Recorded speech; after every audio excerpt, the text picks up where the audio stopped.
ಸಭಾಪತಿತ್ವದಲ್ಲಿ ಶ್ರಾವಣದ ವಿಜ್ಞಾಪನೆ ಹೌದು ಅದಕ್ಕೆ ನ್ಯಾಯವನ್ನು ಮಾತಿನಲ್ಲಿ ಹೆಂಗೆ ಹೇಳ್ತಾರಪ್ಪ ಅಂತ ಕೇಳಿದ್ರ ಏಳಿ ಕೆಟ್ಟಿತ್ತು ಉಡಾರಿಂದ ಕೇಳಿ ಕೆಟ್ಟಿತ್ತು ಕೆಡಕರಿಂದ ಹೌದು ಊರ ಕೆಟ್ಟಿತ್ತು ಉಡಾರಿಂದ ಕೇಳಿ ಕೆಟ್ಟಿತ್ತು ಕೆಡಕರಿಂದ ಹಾಡಿದಂತ ಸಭಾ ಕೆಟ್ಟಿತ್ತು ಇಂತ ಚಿಲ್ಲರ ಮಾತಾಡಿದ್ರಿಂದ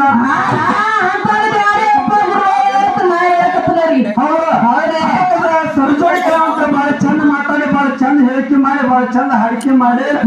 ಬಹಳ ವಿಷಯಗಳ ಪ್ರತಿಪಾದನೆ ಮಾಡಿ ಹೋಗ್ಯಾರ ವಿಷಯ ಹೆಂಗ ಬರ್ಬೇಕಾಗಿತ್ತು ಮಾತು ಹೆಂಗ ಬರ್ಬೇಕಾಗಿತ್ತು ಹಾಡು ಹೆಂಗ ಬರ್ಬೇಕಾಗಿತ್ತಪ್ಪ ಅಂತ ಕೇಳಿದ್ರ ಈಗ ಹಿಂದೊಂದು ಪದ್ಯ ಹಾಡಿದ್ರಿ ಏನ ಹಾಡಿದ್ರಿ ನಮ್ಮ ತಯಾರು ಮಾಡಲು ಚಂದ ಆದಾಗ ನಿಮ್ಮ ಶಿವ ಹೊಕ್ಕೊಂಡ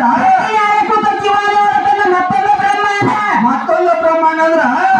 ಇಲ್ಲಿ ನಾವ್ ಏನು ಹಾಡಿರುತ್ತೋ ಅದ ಕತ್ತಿನ ಮಾತಾಡಬೇಕು ಏನು ಮಾತಾಡ್ತೋ ಅದ ಕತ್ತಿನ ಹಾಡಬೇಕು